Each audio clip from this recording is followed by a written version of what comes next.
अब कई लोग मेरे को मिलते हैं, कहते हैं साहब हम आपकी किताब पढ़ते हैं और बहुत ही किताब करते हैं और बहुत ऑथर्स की किताब पढ़ी हुई है, मेरी बहुत इच्छा है सफल होने की, लेकिन सफल नहीं हो पा रहा हूँ।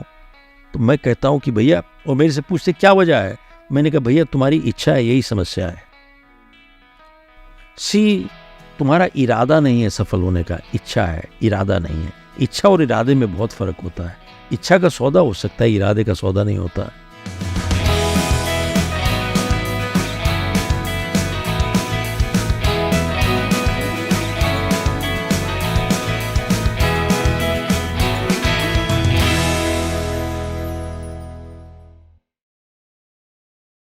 हेलो दोस्तों, मैं डॉक्टर योगेंद्र सिंह राठौड़ और आज आप लोगों के लिए लाया हूँ इनर वेलनेस ट्राइब का अगला एपिसोड। आज हमारे बीच में बेहद स्पेशल गेस्ट मौजूद हैं।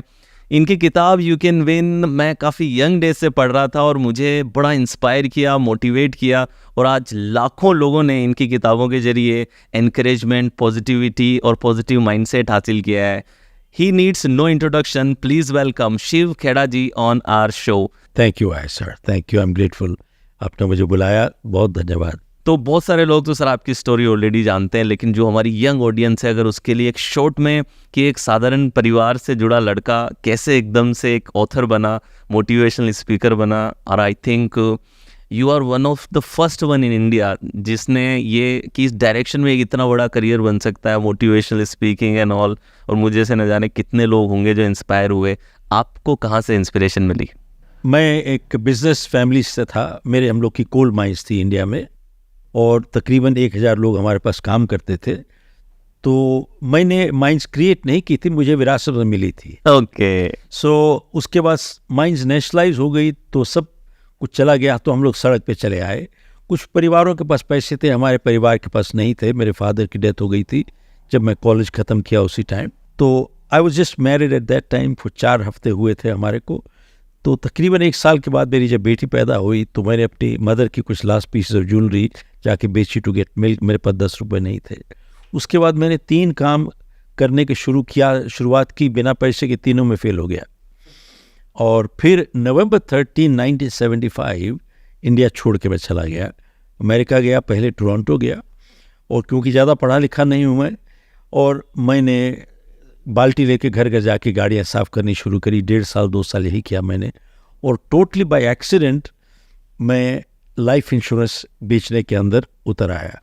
आई थिंक वो सबसे अच्छी चीज़ मेरी ज़िंदगी में हुई, और वही एक ज़िंदगी का मोड़ था जिसने मुझे रास्ते पे लेके आए। क्योंकि देखिए, हम लोग एज पेरेंट्स और टीचर्स अपने बच्चों को आज 2 ही चीज़ सिखाते हैं कि सफल बनो जीतो, सफल बनो जीतो, सफल बनो जीतो। 2 लफ्ज़ सिखाते हैं, जीत और सफलता। लेकिन देखिए, ज़िंदगी सिर्फ ऐसे नहीं जाती है, ज़िंदगी में उतार भी आता है। और हम लोग कभी अपने बच्चों को ये नहीं सिखाते कि देखिए, जब उतार आएगा तब कैसे संभालोगे अपने आप को। हारना भी सीखना चाहिए और असफलता को भी सीखना चाहिए हम लोगों को कैसे, क्योंकि ज़िंदगी में हमेशा आप देखें, हर सफलता की कहानी के पीछे असफलता छुपी हुई है, हर एक के पीछे। तो जब इनको आता नहीं हैंडल करना, असफलता या हार होती है, तो आज क्या होता है, डिप्रेशन होती है। क्योंकि आप माइंड के अंदर काम कर रहे हैं बहुत सारा, डिप्रेशन हो जाती है, दे commit suicide and so on. और लाइफ इंश्योरेंस क्या है, it is a rejection business. बहुत सी चीज़ें आदमी जाके बेचता है, अपना घर बेचता है, गाड़ी बेचता है और कपड़ा बेचता है। ये सब बेचना आसान है। सबसे डिफिकल्ट सेल अगर कहीं पर भी होती है, it is life insurance selling. जानते हो क्यों? क्योंकि कैमरा है, बत्ती है, पेन है, कपड़ा है, आप देख सकते हो, छू सकते हो, you can touch and feel. Life insurance तो इट्स अ कॉन्सेप्ट। आपको मालूम है कुछ नहीं है, और कब करेंगे, क्या करेंगे, मरने के बाद कुछ होगा नहीं होगा, अरे क्या पता क्या है, राइट। तो 20 लोगों को मिलते हो, एक आदमी इंश्योरेंस पॉलिसी खरीदता है और 19 लोग रिजेक्ट कर देते हैं, नहीं लेना, नहीं लेना, नहीं लेना। और जब इंसान को वहां से रिजेक्शन मिलती है, नहीं लेना, 19 बार रिजेक्शन मिलती है, आदमी वो दिल को लगा लेता है और डीमोटिवेट हो जाता है और छोड़ के भाग जाता है। जानते हैं, इंश्योरेंस इंडस्ट्री में उनको 100 लोग हायर करने पड़ते हैं, हर इंश्योरेंस इंडस्ट्री को 100 पीपल टू रिटेन 10, 90 पीपल हर साल छोड़ के चले जाते हैं। 100, दिस इज स्टैटिस्टिक्स, क्योंकि डिमोटिवेट हो जाते हैं, दे टेक रिजेक्शन पर्सनली, दिल को लगा के बैठ जाते हैं। ये नहीं समझते कि मेरे को रिजेक्ट नहीं किया जा रहा, कंपनी को किया जा रहा है या पॉलिसी को किया जा रहा है या मेरे प्रोडक्ट को किया जा रहा है, मेरे को थोड़ी रिजेक्ट कर रहे हैं। बट वो रिजेक्शन पर्सनली ले लेते हैं और डिमोटिवेट हो जाते हैं और छोड़ के भाग जाते हैं। तो that was the best thing that happened to me. और उसके बाद लेकिन विद इन 3 months मेरे मैनेजर ने मुझे बुलाया to fire me for non performance. बोले भाई तुम काम नहीं कर रहे हो, इसलिए नौकरी से तुम्हारे को निकाल देते हैं। तो मैंने कहा भैया रुको तो सही, मेरे को पहले सुन तो लो, मैं पढ़ा लिखा नहीं हूँ, डॉक्टर इंजीनियर अटर्नी नहीं हूँ, मैं तो BCom 3rd डिवीज़न 10वीं में फेल हो गया था। This is my academics. तो मैंने कहा मेरे पास एक हैंडीकैप है, how do you expect performance from me.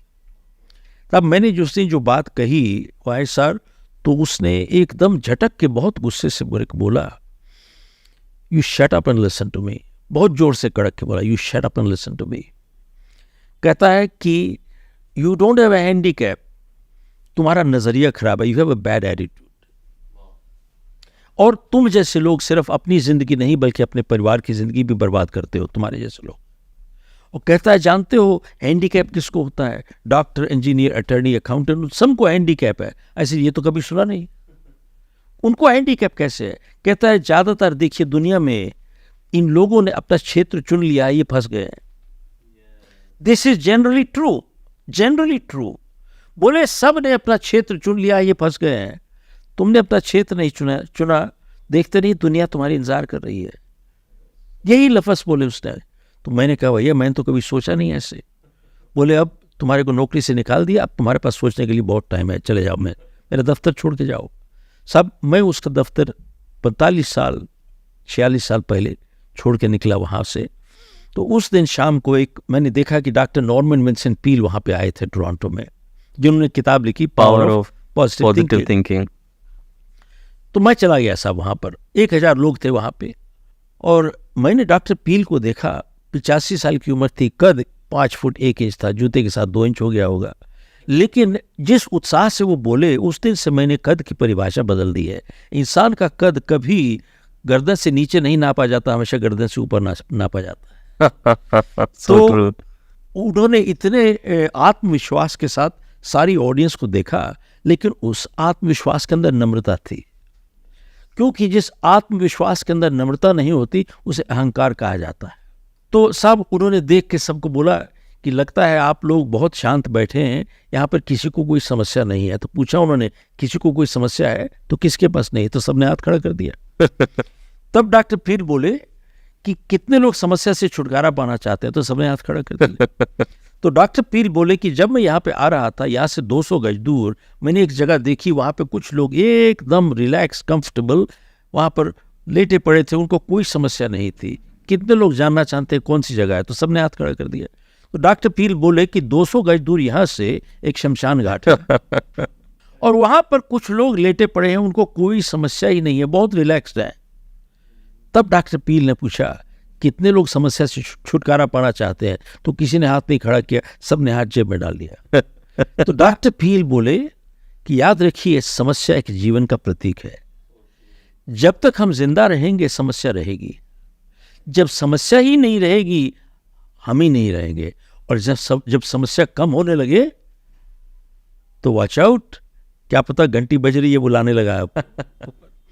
तो उस टाइम घुटनों पे बैठ के प्रार्थना करना, भरोसा छोड़ दिया, कुछ समस्या भेज दो भाई।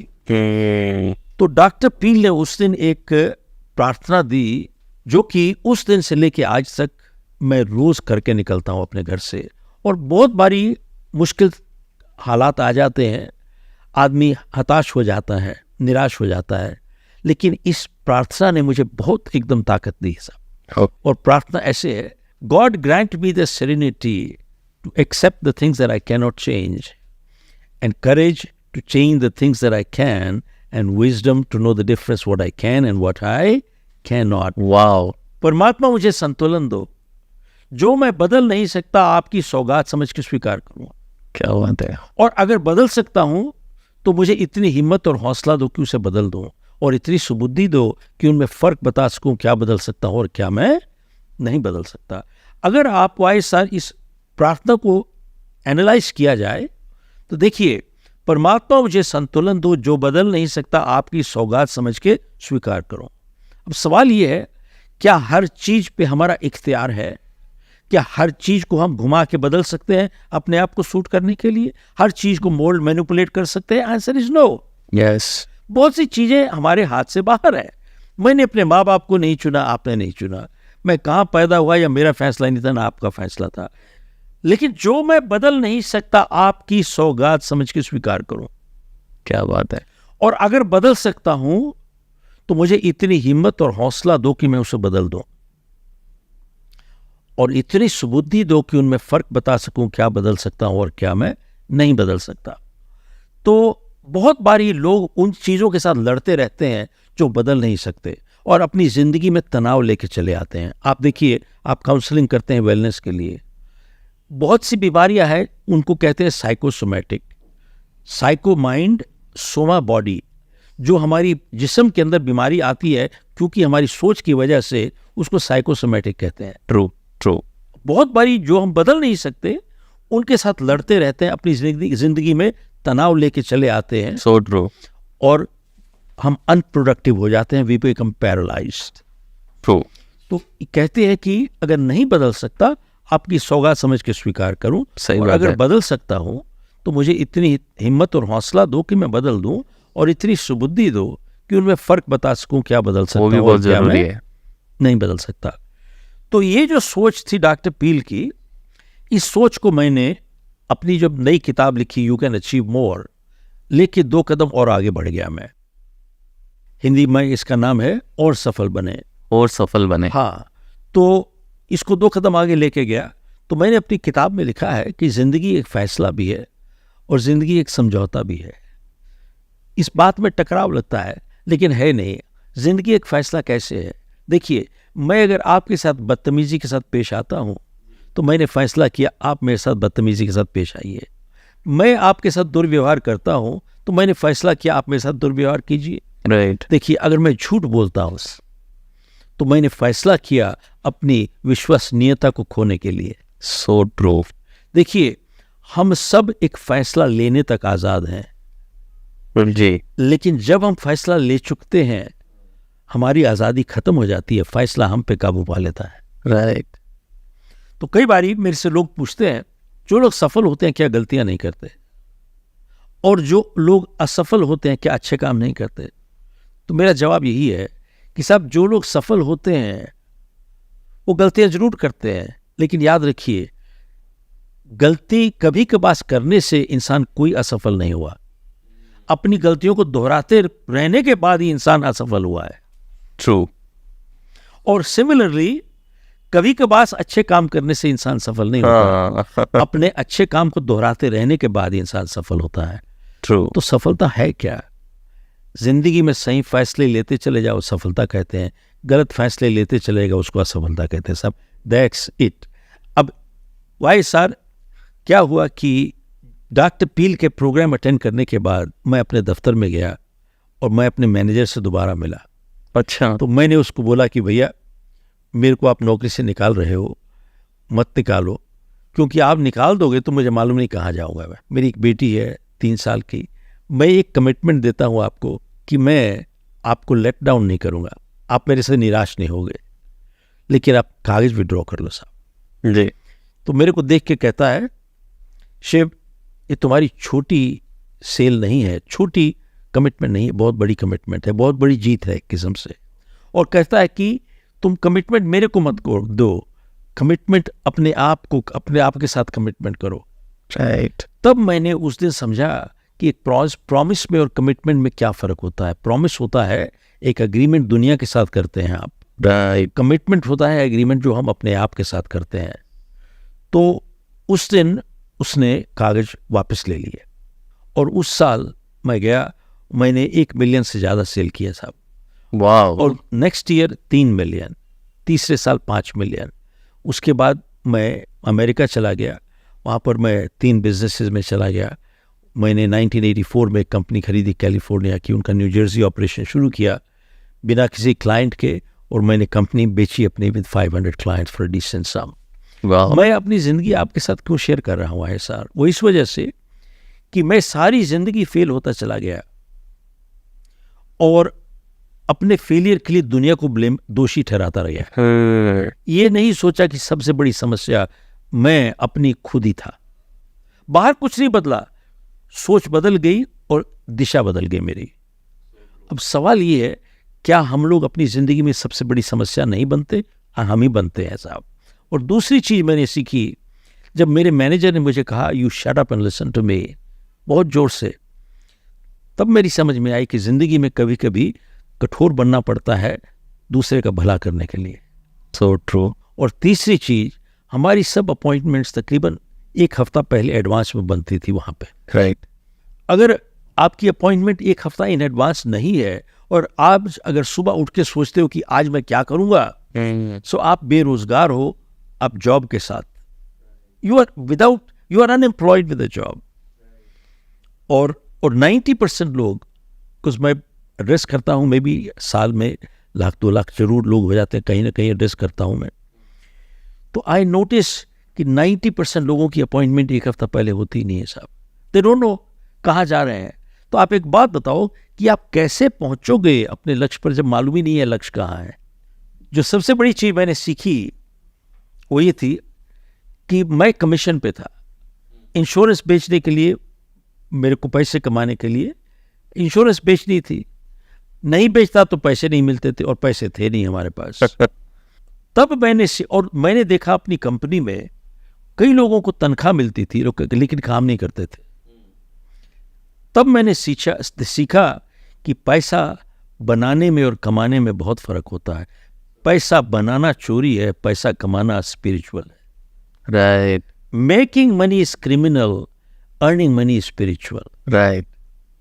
इस फर्क क्या है? जब इंसान पैसा कमाता है, अपनी एनर्जी और एथिक्स उसके पीछे लगाता है साहब। राइट। उसी को कहते हैं कमाना। पैसा बनाना और कमाने में फ़र्क है।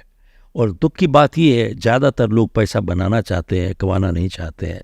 देखिए, कहते हैं ना कि तनख्वाह बिना काम के चोरी के समान है। और एक सर्वे हुआ था अमेरिका में, जहाँ कहा गया था कि 63% लोग जो काम करने जाते हैं दे आर डिसएंगेज, मतलब अपना काम नहीं करते हैं। और एडिशनल 24% एक्टिवली डिसएंगेज, का मतलब दूसरों को भी नहीं काम करने देते। सिर्फ 13% लोग जो काम पे जाते हैं एक्चुअली ईमानदारी से काम करते हैं, only 13%।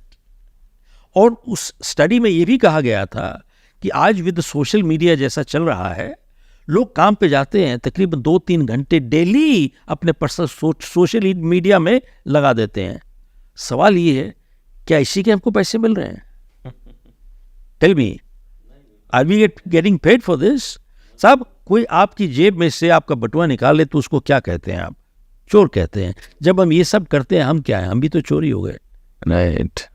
We need to understand, तनख्वाह बिना काम के चोरी के समान है। तो मैं इस वजह से कह रहा हूं कि हम लोगों को बुनियादी तौर पे बहुत कुछ सीखना पड़ेगा जिंदगी में। बुनियादी तौर पे लोग सफल होना चाहते हैं, लेकिन सफलता के लिए कीमत चुकाना नहीं चाहते। अब कई लोग मेरे को मिलते हैं, कहते हैं साहब हम आपकी किताब पढ़ते हैं और बहुत ही किताब करते हैं और बहुत ऑथर्स की किताब पढ़ी हुई है, मेरी बहुत इच्छा है सफल होने की, लेकिन सफल नहीं हो पा रहा हूँ। तो मैं कहता हूँ कि भैया, और मेरे से पूछते क्या वजह है, मैंने कहा भैया तुम्हारी इच्छा है, यही समस्या है। तुम्हारा इरादा नहीं है सफल होने का, इच्छा है, इरादा नहीं है। इच्छा और इरादे में बहुत फर्क होता है। इच्छा का सौदा हो सकता है, इरादे का सौदा नहीं होता है। राइट। और जब भी जिंदगी में दबाव पड़ता है, इच्छा कमजोर पड़ जाती है, इरादा और मजबूत हो जाता है। So true. मैंने भी बहुत रिजेक्शन फेस किया अपनी जिंदगी में, लेकिन फिर भी जाके बेचा and did well. Bruce Lee का क्या था? उसकी एक टांग दूसरी टांग से छोटी थी। यस। और उसकी आई साइट -10 थी। He could not see his opponent without lenses. और ब्रूस ली 5000 पंचेस की प्रैक्टिस करता था डेली। अगेन वही चीज आई, क्या आप और मैं 5000 पंचेस की प्रैक्टिस करना चाहते हैं डेली? अगर करना चाहते हैं तो हम भी ब्रूस की तरह ब्रूस ली की तरह हम भी compete कर सकते हैं ओलंपिक्स। लोग बेसिकली कीमत नहीं चुका रहे। वो इंग्लिश में एक कहावत भी होती है ना sir, that everybody wants heaven but nobody wants to die. बिल्कुल ठीक बात है। So that is really what it comes down to, the power of mind. So फिर आपकी फर्स्ट किताब कब चालू हुई? ये पूरा आपका इंश्योरेंस की जर्नी चली, यहाँ आपने इतना सेल किया, then when you wrote this you can win जो पूरा इंटरनेशनल बेस्ट सेलर बन गई, वो एक्सपीरियंस कैसा रहा था आपका? देखिए, मैंने जब किताब लिखी मेरे को 30 साल लग गए यू कैन विन लिखते लिखते। 30 30 years, दैट्स राइट साहब।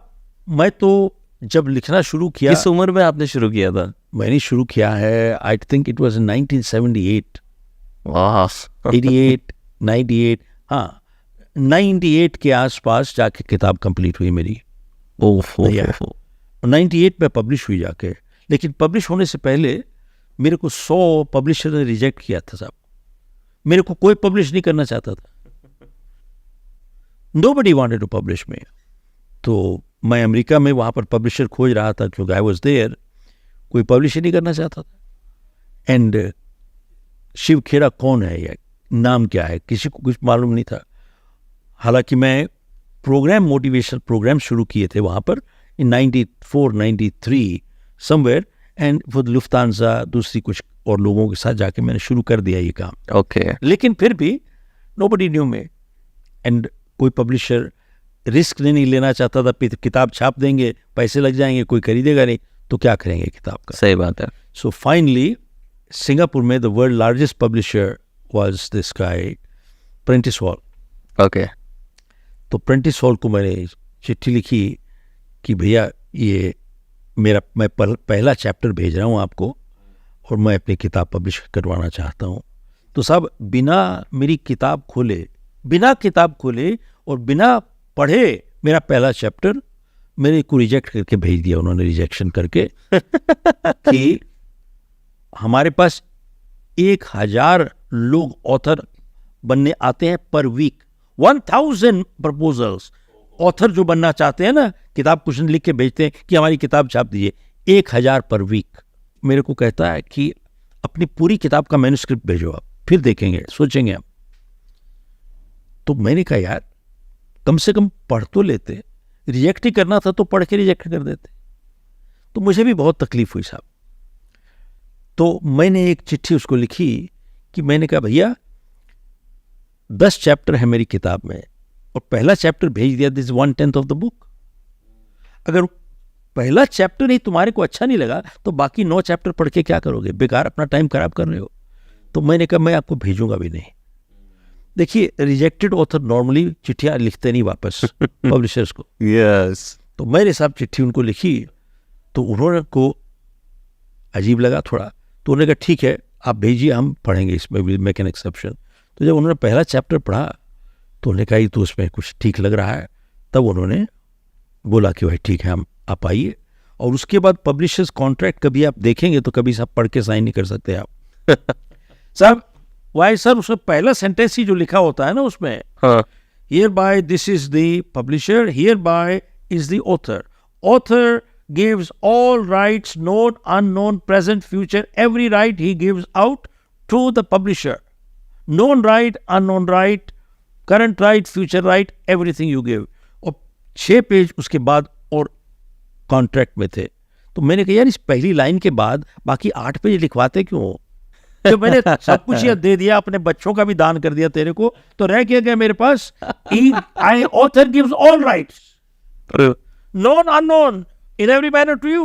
तो मैंने कहा बाकी 7 पेज क्या लिखे हुए हैं, तो ये काफी है। तो मैं उठ के खड़ा हो गया, सब मैं नहीं करूंगा साहब। ओके। उसमें ये भी लिखा था कि आपके मरने के बाद 100 साल 150 के बाद 150 साल के बाद हम, अब ये तो बड़ी कंपनी है, ये तो 500 साल चलती है, तो बोले कि भाई हम एक को ऑथर बना सकते हैं आपकी वजह, आपके किताब के ऊपर, क्योंकि किताबें डेटेड हो जाती हैं, अपडेट करने के लिए हम उस टाइम करंट बनाने के लिए हम नया ऑथर लगा सकते हैं आपकी किताब से। I said not at all, you can not touch my book. देखिए कई किताबें ऐसी हैं जो सिद्धांतों पे टिकी हुई हैं, प्रिंसिपल्स पे। ये फैड नहीं है, ये एडवर्टीजमेंट नहीं, ये ट्रेंड नहीं है, आके चला गया आके चला गया, बहाव नहीं है। मैंने कहा यार बुनियादी चीज़ें जो है वो बदलती नहीं है. As you cannot touch my book. So finally we signed the contract. They agreed on this part? Oh yes, absolutely. मैंने कहा मैं नहीं करूँगा sign. Then they agreed on it. And then finally, लेकिन खाली किताब बनाना साहब उसका मतलब क्या है? कुछ भी नहीं. कौन खरीदेगा किताब आपकी? किताब तो छाप दी उन्होंने. 1000 कॉपियाँ छापी साहब मेरे लिए, और एक कॉपी की कीमत $1 थी. $1 तो मतलब $1000 उन्होंने मेरे लिए खर्चा किया. $1000 तो 6 किताब मेरे पास लाए, कंग्रेचुलेट किया, बोले अब आप ऑथर बन गए. तो मैं भाई 6 किताब ले ली मैंने. अब मैं सोच रहा हूँ कि भाई मेरी किताब सब जगह जगह जाएगी, मशहूर हो जाएगा, मेरा नाम चल जाएगा, फलाना हो जाएगा. कोई दुकान जाए मेरी किताब ही नहीं वहाँ पर. तो मैं बोलता हूँ भैया कि यहाँ पर कोई किताब है यू कैन विन. कहता यू कैन व्हाट. मैंने कहा भाई कि यू कैन विन. बोले ना यू कैन व्हाट.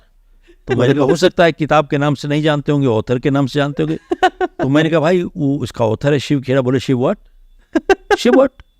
तो मैंने कहा अप्रेंटिस हॉल का नाम सुना. बोले हाँ सुना है. तो मैंने उन्होंने छापी है. तो मैंने कहा उनसे पूछो ना. बोले जाके पूछिए. तो मैं अपने पब्लिशर के पास गया. मैंने कहा भाई मेरी किताब छापी है, कोई किताब किसी दुकान में ही नहीं है, बिकेगी कहाँ से जी. तो मेरे को पब्लिशर क्या बोलते हैं कि आपकी किताब कोई रखना नहीं चाहता. मैं क्या हो गया भाई.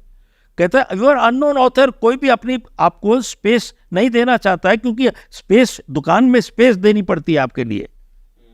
तो कौन देगा आपको. नोबडी. आपकी तो किताब कोई जानता नहीं है, नाम नहीं जानता है. तो मैंने कहा भाई कोई प्रचार करो मेरे लिए. मैंने कहा भाई कुछ प्रचार करो. बोले पैसे नहीं है हमारे पास. एडवर्टीजमेंट करो. बोले पैसे नहीं है. तो मैं से फिर बना के किताब पब्लिश करने का फायदा क्या है. तो मैंने कहा कुछ PR कर दो यार, कुछ PR कर दो.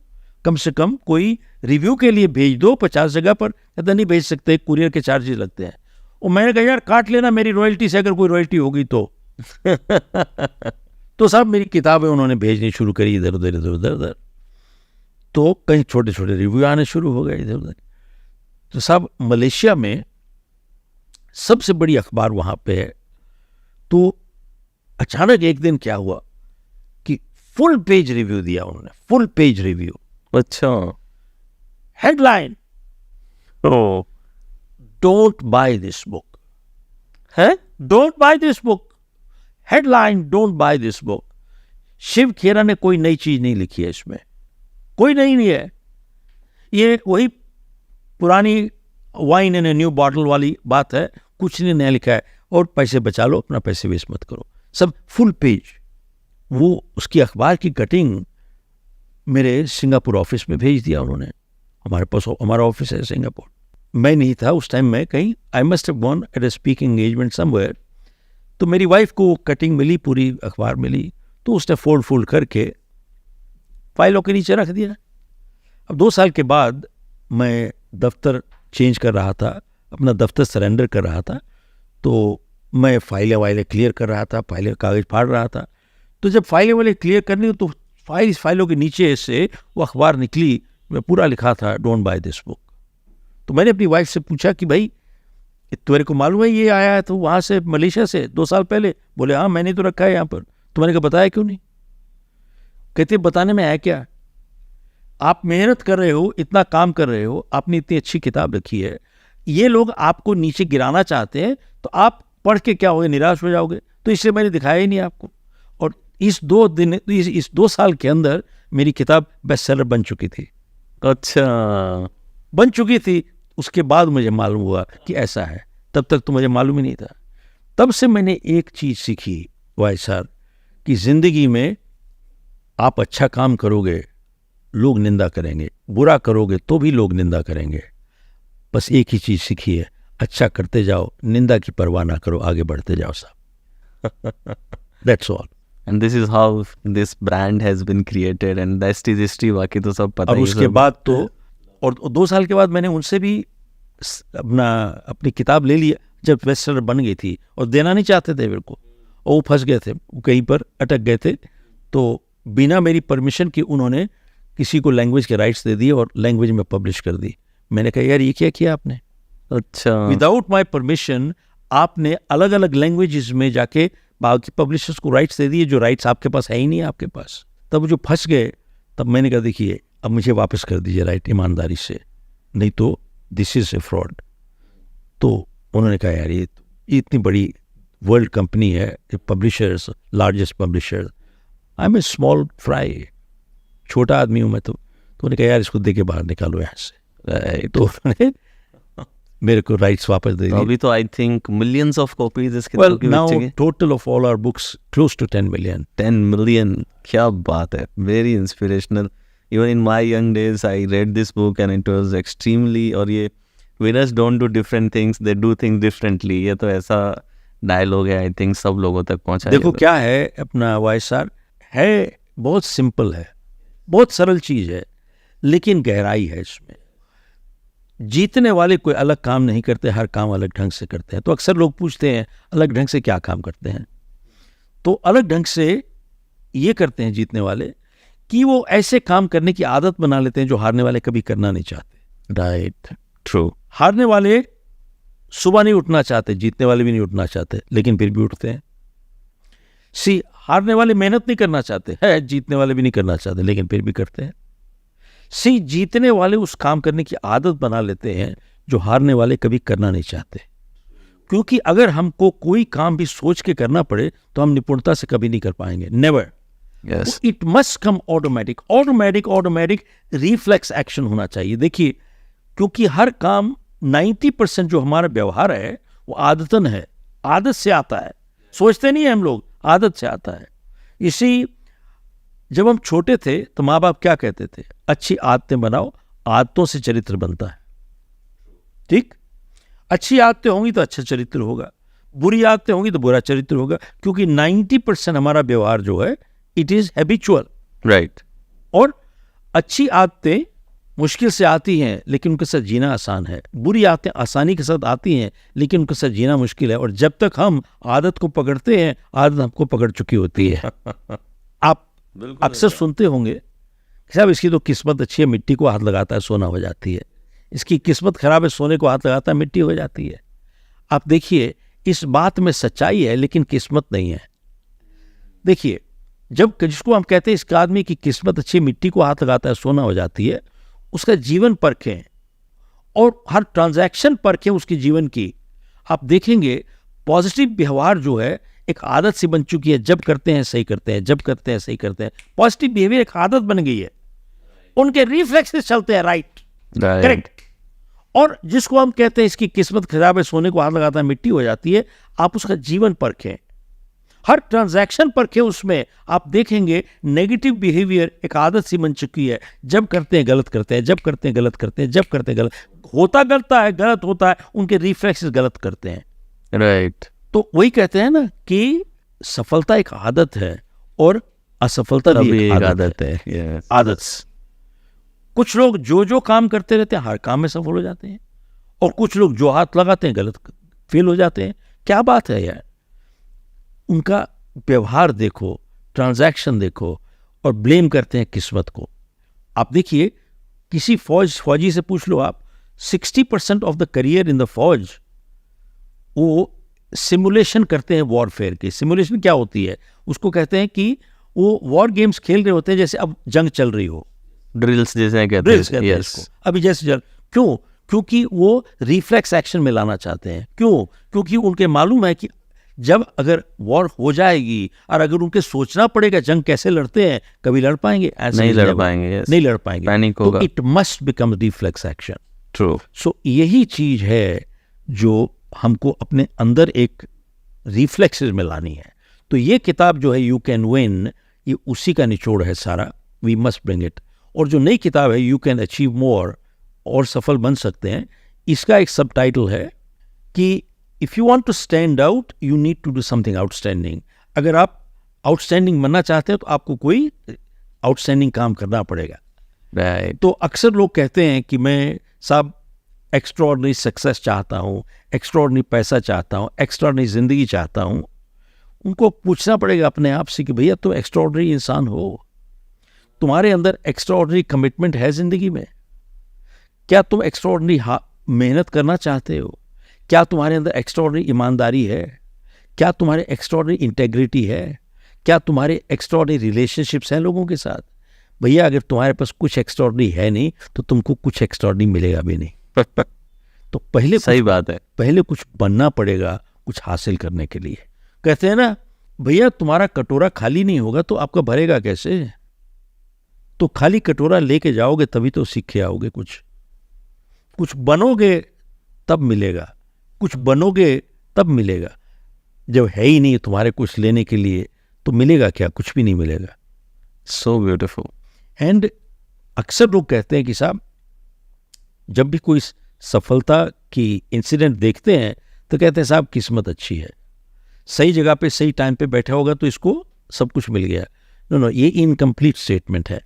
सही जगह पर सही टाइम पर पहुंचना जरूरी है, लेकिन तुमको सही इंसान होना चाहिए। तुम सही टाइम पे सही जगह पे पहुंचे हो और you are not the right person, तुमको कुछ नहीं मिलने वाला।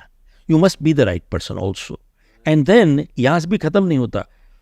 You must be the right person at the right place at the right time and then do the right thing. Yes. And if you don't do the right thing, you could be the right person, right place, the right time, and still get nothing. True. You must do the right thing. Lovely. And that is how the whole thing works in life.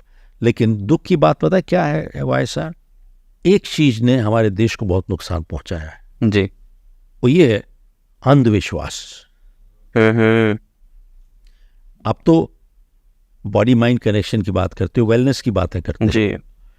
अंधविश्वास ने हम लोग को बहुत गिराया है जिंदगी में। एक अंधविश्वास जो है ना, ये हम लोगों को एक बीमारी है जिसने हम लोग को पकड़ लिया है। और खास तौर पे इंडिया ये अप्लाई करता है ज्यादा। कभी भी टेलीविजन खोल के बैठ जाओ आप, क्या देखते हो? होरोस्कोप देखते हो। होरोस्कोप, गुरुजी बैठे हैं, महाराज बैठे हैं, स्वामी जी बैठे हैं, फलाना बैठे हैं, तिलक लगा के बैठे हैं और पूछते हैं नाम बताओ, जन्म तिथि बताओ, कहाँ पैदा हुए बताओ, जन्म टाइम बताओ। तो वो कहता है गुरुजी मुझे मालूम नहीं। कहता है कोई बात नहीं, वो लैपटॉप पड़ा हुआ है उसके पास सामने और वो टिक टिक टिक टिक टिक टिक टिक टिक करता है। वैसे सोम मंगल पे बैठ गया, मंगल बुध पे बैठ गया, बुध बृहस्पति पे बैठ गया, फलाना बैठ गया। अरे दूसरा तीसरे के घर बैठा, प्रॉब्लम होगी। दूसरा तीसरे के घर में बैठेगा तो प्रॉब्लम होगी। अब फिर कहता है क्या कि मंगलिक हो गया। अब वो घबरा रहा है, कहता है फिर शनि भी चढ़ गया तेरे पे। अब शनि भी चढ़ गया, अब क्या करे?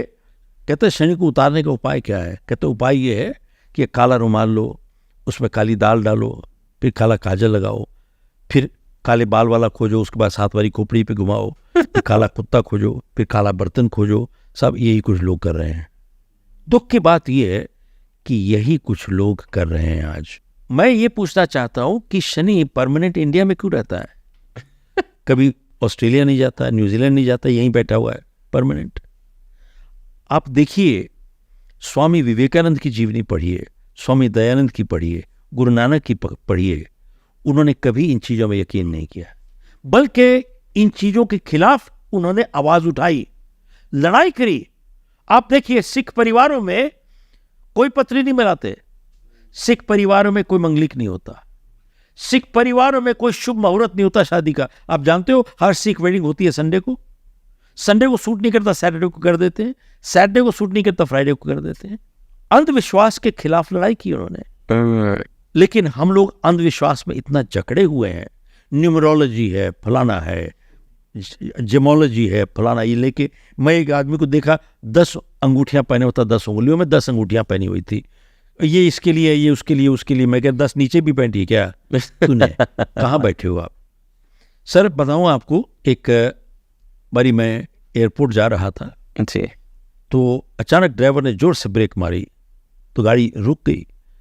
तो मैंने पूछा क्या हो गया भैया? बोले बिल्ली रास्ता काट गई साहब। तो मैंने कहा अब क्या होगा? बोले अपशगुन होता है, अगर चले जाएंगे तो नुकसान हो जाएगा। मैंने कहा भाई फ्लाइट मिस हो गई तो ज़्यादा नुकसान हो जाएगा। तो मैंने कहा कब तक रुकोगे यहाँ पर? कहते जब तक कोई दूसरी गाड़ी नहीं निकल जाती। तो मैंने कहा उसका नुकसान हो जाएगा। बोले उसकी प्रॉब्लम है, हमारे को क्या लेना देना उससे। तो मैंने उसको पूछा कि देखिए, मान लीजिए आप 15 गज पहले होते, बिल्ली निकल चुकी होती और आपने अगर बिल्ली को ना देखा होता तो उस हालत में आप ही पहली, आपकी गाड़ी पहली होती, आप ही निकल जाते सीधा, तो फिर क्या होता? साहब देखिए कैसे जवाब देता है वो। कहता है साहब उस हालत में बिल्ली की पावर कम हो जाती है। क्या बात है? बिल्ली की पावर कम हो जाती है? बिल्ली की पावर, आप हंस रहे हो, पढ़े लिखे एजुकेटेड PhD करते हैं, MBA करते हैं, यही बिल्कुल। कुछ कर रहे हैं साहब, करते हैं लोग, बिल्कुल। और यही कुछ हो रहा है। मैं देखिए जिंदगी सिर्फ ऊपर नहीं जाती है, जिंदगी नीचे भी आती है, उतार चढ़ाव दोनों लगा हुआ है। राइट। लेकिन जिस इंसान ने जिंदगी में कहीं जाना है वो रिस्पॉन्सिबिलिटी लेता है, जिम्मेवारी उठाता है, ब्लेम नहीं कर रहा। ब्लेम नहीं करता, और वो एनालाइज करेगा, अपने आप से सवाल करता है कि अगर ऐसी हालात दोबारा से आ जाएं तो मैं क्या करूंगा। तो अगर उसका जवाब ये है कि यही कुछ करूंगा जो मैंने पहले किया है, तो मतलब कुछ नहीं सीखे आप। राइट। वो वहां से सीखता है और अगली बारी वो दोहराता नहीं है वो गलती। लेकिन जिसने कहीं नहीं जाना, जब उतार आता है ना जिंदगी में, वो कहता है साहब मेरे नक्षत्र, मेरे स्टार मेरे को हेल्प नहीं कर रहे साहब। वो कभी रिस्पॉन्सिबिलिटी नहीं लेगा, कुछ नहीं सीखेगा और उसी गलती को दोहराते चले जाएगा। राइट। आपको एक बताता हूं, एक आर्टिकल निकला था इंडिया टुडे में, ओके। जनवरी इशू 2018। उसमें लिखा था एस्ट्रोलॉजी एंड सुपरस्टिशन। ओके। भाई साहब उसमें लिखा है कि बिकॉज ऑफ सुपरस्टिशन कई जगह इंडिया में natural child birth has gone down by 80%। 80% natural child birth गिर गया साहब। और खास तौर पे साउथ इंडिया में, बेंगलोर, हैदराबाद, मद्रास, ये आप चेक कर सकते हैं गूगल में जाके। 80% of child birth in Madras, Hyderabad and other places is done through C section operation से। क्यों? किसी एस्ट्रोलॉजर ने बोला कि ये टाइम अच्छा है बच्चा को निकालने के लिए। सब यही कुछ हो रहा है। What are we doing? कौन सी लड़ाई थी पानीपत की या कहाँ थी? हम लोग की 4 गुना फौज थी, मुगलों की 1/4 फौज थी। लेकिन किसी जोशी ने बोला कि अच्छा लड़ने का टाइम नहीं है, लड़ाई नहीं, उन्होंने बैठे बैठाए मार के सबको ले लिया, देश ले लिया। ये क्या सीखे हम लोग इतिहास से? राइट। आपने सर वैल्यूज पे बहुत बात की है, सो हमने चॉइसेस पे भी बात की कि life is like compound effect of our choices, and you also talk about values. So how our values shape our decisions, और कैसे हम अपनी वैल्यूज को पहचान सकते हैं? देखिए, जो मैंने आपसे अभी बात करी ना, सच्चाई और ईमानदारी में फ़र्क क्या होता है। देखिए, ईमानदारी एक उसूल है, सिद्धांत है, सच्चाई एक आदत है। यस। देखिए, जिसको सच बोलने की आदत होती है ना, पहली बारी झूठ बोले तो पकड़ा जाता है सब। और जो परमानेंट झूठ बोलता है, पहली बारी सच बोलता है तब पकड़ा जाता है। दुख की बात यह है, हम लोग के अंदर झूठ बोलने की इतनी गंदी आदत पड़ चुकी है कि हम लोग सोचते हैं कि हम बहुत चतुर हैं। दूसरा अगर आपकी बात मान ले, उसका बेवकूफ़ बना देते हो, तो आप सोचते हैं बहुत चतुर है। ये नहीं समझते कि आप बेईमान हो, चोर हो। आपको शेयर करता हूं कैसे हम लोग 2-2 रुपए के लिए अपने बच्चों को झूठ बुलवाते हैं। 2-2 रुपए के लिए। देखिए, एक पिता के 2 बेटे थे, एक 10 साल उम्र थी और एक 6 साल। तो वो स्टेट पार्क जाता है, वहां पर पार्क में टिकट लगती है, तो टिकट काउंटर के बाहर एक साइन लगा हुआ था कि 5 साल से नीचे बच्चे मुफ्त जाते हैं जी। तो उसका एक बच्चा था 10 साल का, दूसरा 6 साल का। तो टिकट काउंटर पहुंचने से पहले अपने 6 साल के बच्चे को कहता है, बेटा तेरी उम्र पूछे तो तू 4.25 साल है। सही बात है। हम 2-2 रुपए के लिए झूठ बुलवाते हैं अपने बच्चों को, और वही बच्चा जब बड़ा होगा तो 2 रुपए में अपनी माँ को बेचेगा। 2 रुपए में अपनी माँ को बेचेगा। राइट। मैं किस लिए बोल रहा हूँ 2-2 रुपए में अपनी माँ को बेचेगा? साहब देखिए, बॉम्बे ब्लास्ट जो 93 में हुआ था, उसकी जजमेंट आ गई है सब, जिसमें 1500 लोग मारे गए थे या घायल हो गए थे बहुत गहराई से। जानते हो, RDX उसके लिए जो क्लियर हुआ था, कस्टम्स और इमिग्रेशन से निकल के गया था और वर्दी वालों ने वहां पर साइट पे पहुंचाया था, जिसके लिए 20 रुपए वर्दी वालों ने लिए थे। ये करप्शन है। जिस देश के अंदर ऐसे गद्दार बस रहे हों, बाहर के दुश्मन की टेररिस्ट की जरूरत है क्या? यही तो टेररिस्ट है। सर रिसेंटली आपको काफ़ी सारे न्यूज़ चैनल्स पे देख रहे हैं, तो किन मुद्दों पे आप बेसिकली यहाँ पे बात कर रहे हैं? काफ़ी आप सुपरस्टिशन पे इन पे बात कर रहे हैं। मैं सबसे बड़ी चीज़ ये कहना चाहूँगा यहाँ पे कि देखिए, विश्वास इंसान को ताकत देता है, लेकिन अंधविश्वास इंसान को कमज़ोर बनाता है। और सबसे बड़ी चीज़ ये है कि आस्था, मैं रिस्पेक्ट करता हूँ हर एक की आस्था को, बट आज की तारीख में मैंने एक चीज़ देखी है, ज़्यादातर लोग रिलीजियस प्लेसेस में जाते हैं, आस्था की वजह से नहीं जाते, डर की वजह से जाते हैं। ट्रू। ये नहीं करोगे ये हो जाएगा, ये नहीं करोगे ये हो जाएगा, ये नहीं करोगे ये हो जाएगा, डर की वजह से।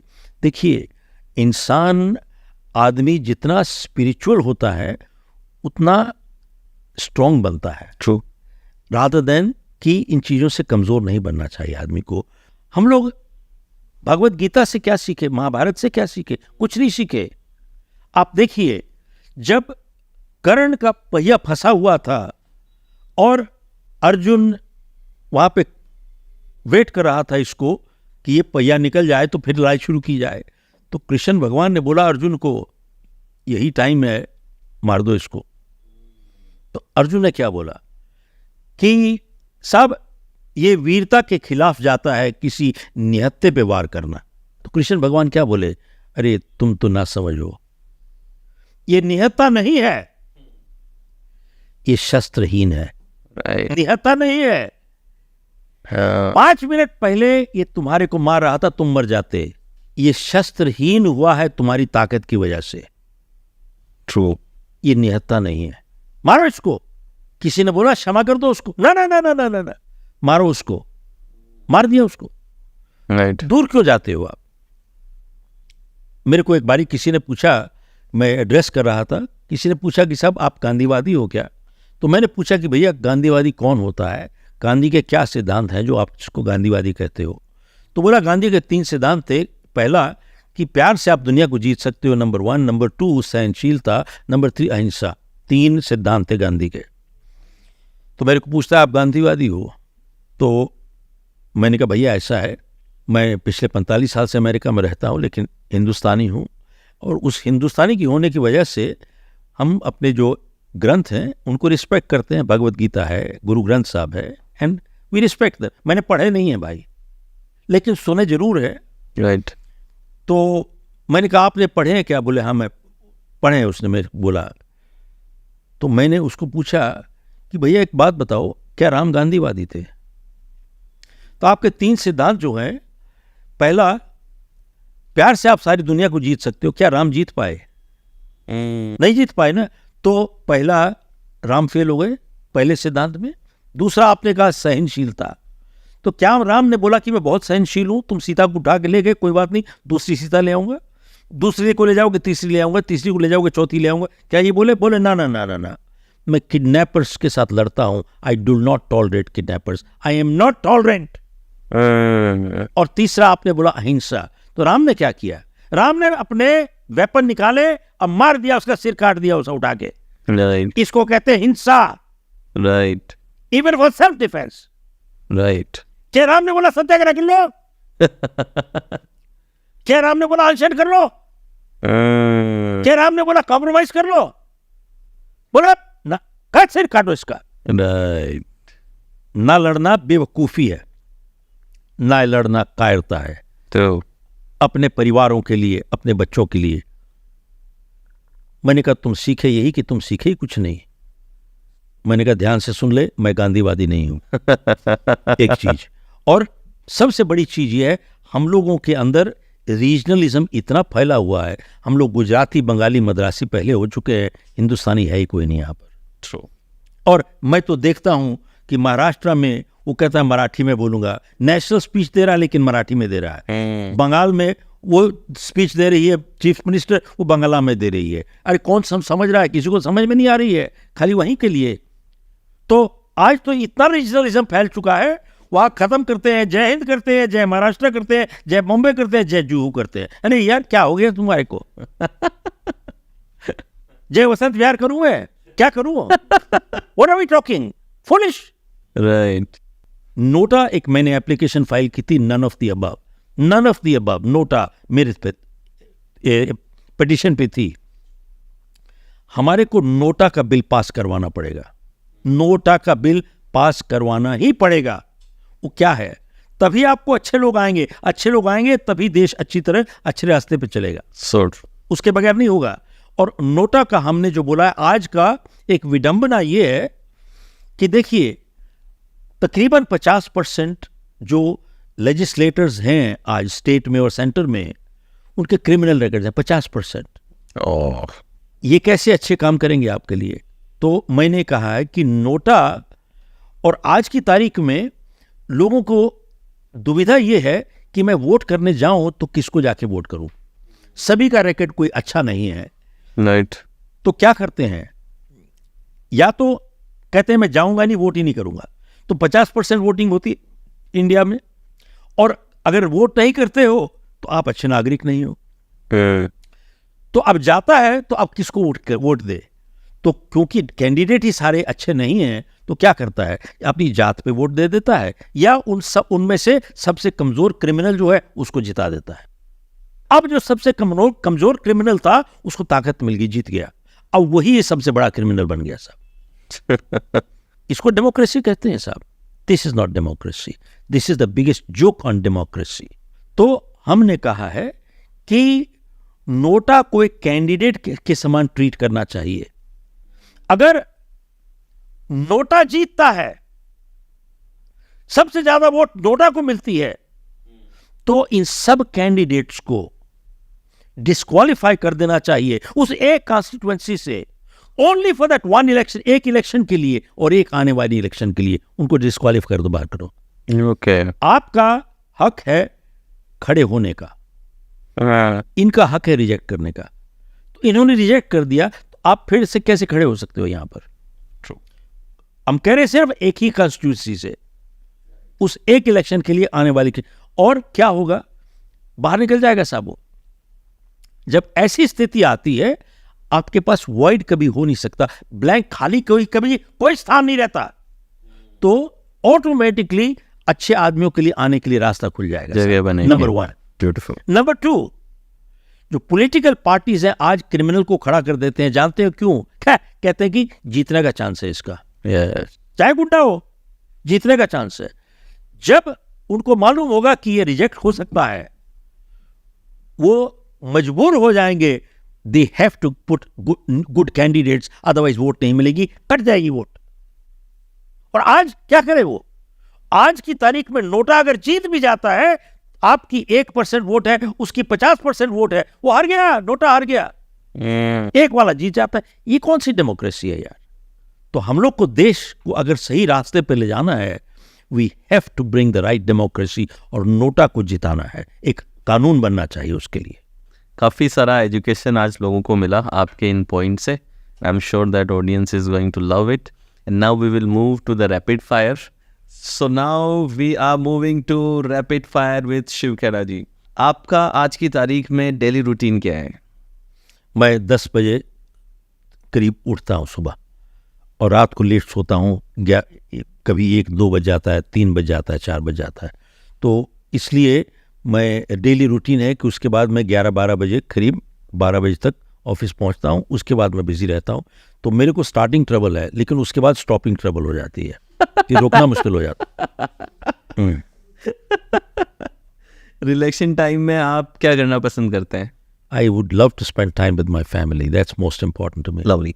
एक चाइल्डहुड की मेमोरी जो आज भी आप चेरिश करते हैं? I went into the Army Horse Show. I won 3rd, and competing against at that time with the big boys, I won the 3rd medal I came 3rd on the high jump.